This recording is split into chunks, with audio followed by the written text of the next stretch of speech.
Bismillahirrahmanirrahim. Assalamualaikum warahmatullahi wabarakatuh. Izin memperkenalkan diri, nama saya Verika Editya Damayanti dengan NIM 1908889. Perkenalkan, nama saya Lia Lisnawati dengan NIM 1902229. Saya Sofiatun Imah dengan NIM 1909010. Izin memperkenalkan diri, nama saya Zeni Amalia dengan NIM 1908994. Selanjutnya, mari disimak video tersebut. Baik, sekarang kita akan masuk ke materi mengenai pengertian dari e-learning. E-learning sendiri tersusun dari dua bagian, yaitu kata E yang merupakan singkatan dari elektronika dan learning yang berarti pembelajaran.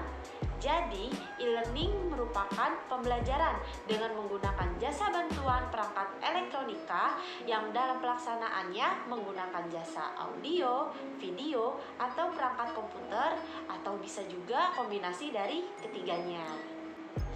Nah, Koran dalam Rusman dalam kurung 2013.2.316 menyatakan bahwa e-learning adalah pembelajaran yang menggunakan peralatan elektronik jaringan seperti LAN, WAN, atau internet untuk menyampaikan materi pembelajaran, interaksi, maupun bimbingan.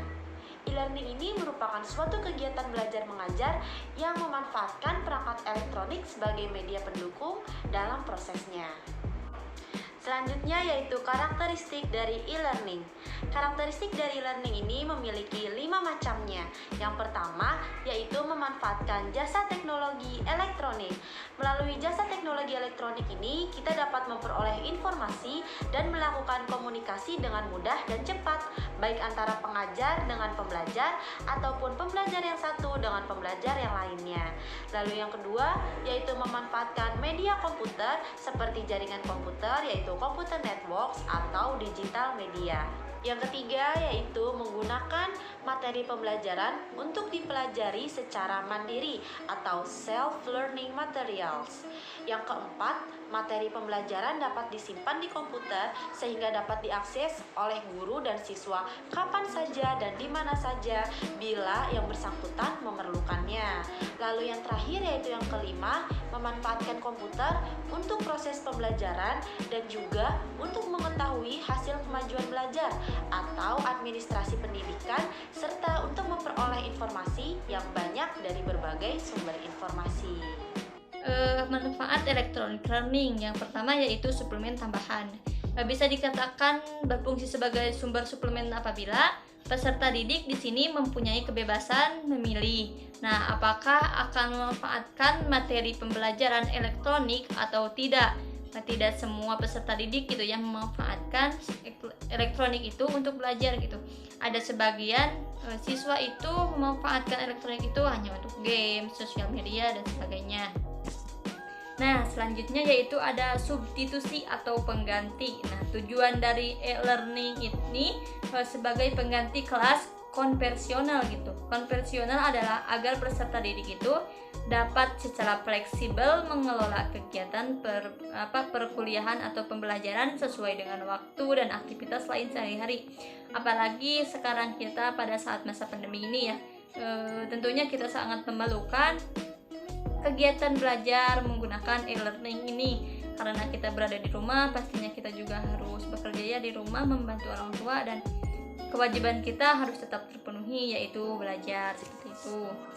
Selanjutnya yaitu nomor 3 dalam manfaatnya yaitu ada komplemen pelengkap menurut Lewis tahun 2002, yaitu dikatakan berfungsi sebagai komplemen apabila materi e-learning diprogram untuk melengkapi materi pembelajaran yang diterima siswa dalam kelas. Jadi bisa dikatakan komplemen pelengkap apabila melengkapi gitu ya, apabila melengkapi pembelajaran yang diterima siswa di dalam kelas gitu. Nah, itu bisa disebut manfaatnya apabila syarat itu terpenuhi. Di sini saya akan menjelaskan model-model electronic learning. Yang pertama yaitu web based learning atau pembelajaran berbasis web. Nah, pembelajaran berbasis web ini merupakan sistem pembelajaran jarak jauh yang berbasis teknologi informasi dan komunikasi dengan antarmuka web. Nah, yang kedua dalam model-model itu ada computer based learning atau pembelajaran berbasis komputer, yaitu kegiatan pembelajaran mandiri yang bisa dilakukan oleh peserta didik dengan menggunakan sebuah sistem komputer gitu, tanpa guru secara langsung gitu ya. Jadi menggunakan komputer dia bisa belajar gitu. Nah, yang ketiga dalam model-model itu ada virtual education atau pendidikan virtual gitu ya.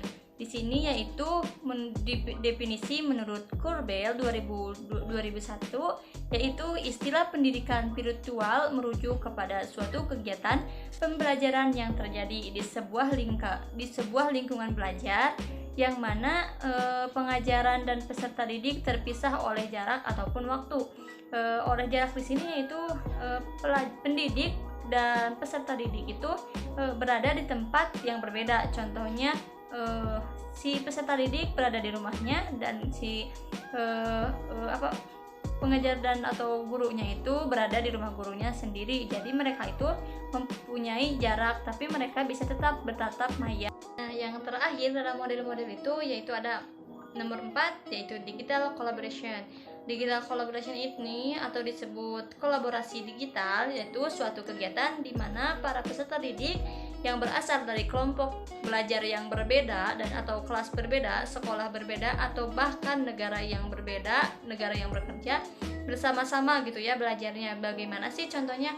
Contohnya dalam suatu webinar. Nah, dalam webinar itu kan bisa umum gitu ya. Bisa diselenggarakan secara umum dan tidak memandang dia mahasiswa, dia peserta didik SMP, SMA ataupun guru gitu. Nah, di sana tuh mereka walaupun beda negara, beda pendidikan, mereka tetap gitu bisa belajar bersama, yaitu dinamakan digital collaboration. Selanjutnya, kelebihan electronic learning. Yang pertama, fasilitas e-moderatoring, yakni guru dan siswa dapat berkomunikasi melalui internet tanpa dibatasi oleh jarak, ruang, dan waktu, sehingga mereka dapat berkomunikasi dengan mudah dan cepat. Yang kedua, guru dan siswa dapat menggunakan bahan belajar yang terstruktur dan terjadwal, sehingga keduanya bisa saling menilai sampai seberapa jauh bahan ajar tersebut dipelajari. 3. Siswa dapat mereview bahan belajar setiap saat karena bahan belajar tersebut bisa diakses melalui internet kapanpun dan dimanapun. Yang keempat, tambahan informasi terkait dengan bahan yang dipelajari akan mudah didapatkan melalui internet. 5. Guru dan siswa dapat melakukan diskusi melalui portal atau forum di internet seperti di WhatsApp ataupun Telegram. 6. Siswa dapat menjadi aktif dan mandiri dalam proses pembelajaran. Yang selanjutnya, kekurangan dari electronic learning. Yang pertama, interaksi secara langsung antar peserta didik dan pendidik akan berkurang. Hal ini dikarenakan proses pembelajaran dilakukan melalui internet ataupun secara daring. 2. Proses pembelajaran akan cenderung mengarah pada pelatihan, bukan pada pendidikan. 3. Berubahnya peran guru yang awalnya menguasai teknik pembelajaran konvensional, kemudian beralih pada teknik pembelajaran berbasis ICT.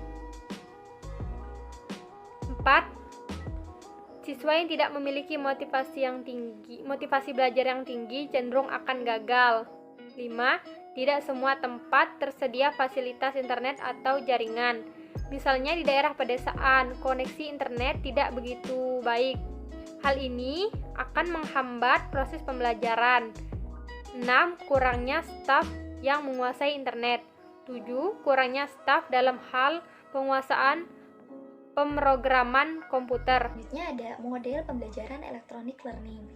Nah, dalam implementasi pembelajaran terdapat model penerapan electronic learning yang bisa digunakan, yaitu A. Ada selective model. Model selective ini digunakan jika jumlah komputer di sekolah terbatas. Misalnya hanya ada 1 unit komputer.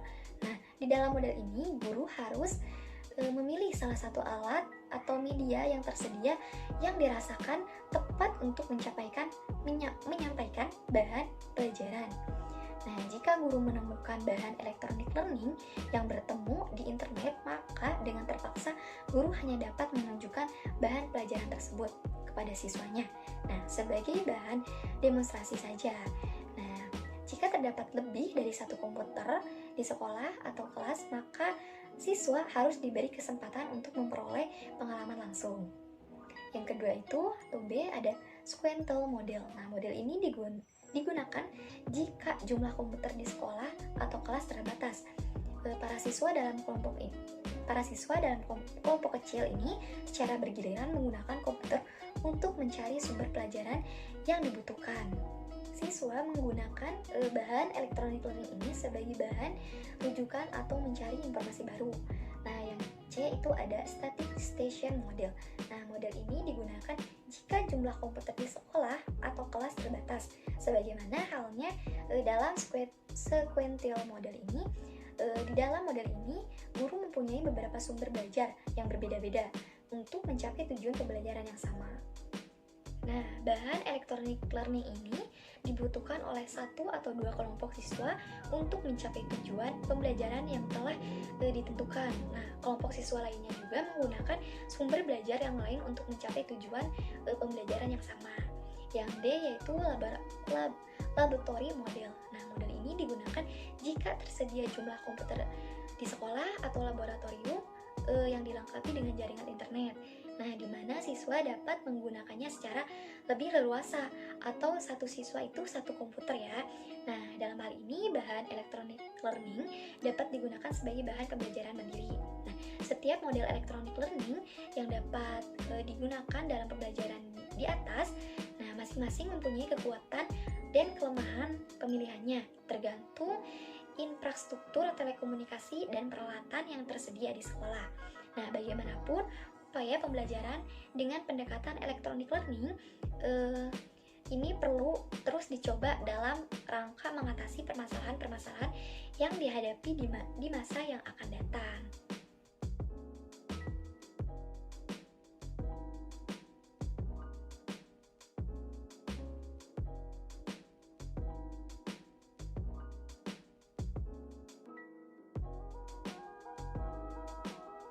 Selanjutnya yaitu ada pendekatan pedagogik dalam electronic learning. Nah, yang pertama itu ada instructional design. Nah, di mana pembelajaran lebih berfokus pada kurikulum yang dikembangkan dengan menitik, atau beratkan pada pendekatan pendidikan kelompok atau guru secara perorangan. Yang kedua yaitu ada social construct visit. Nah, ini merupakan pendekatan pedagogik yang kebanyakan aktivitasnya dilakukan dalam bentuk forum-forum, blogs, wiki, dan aktivitas-aktivitas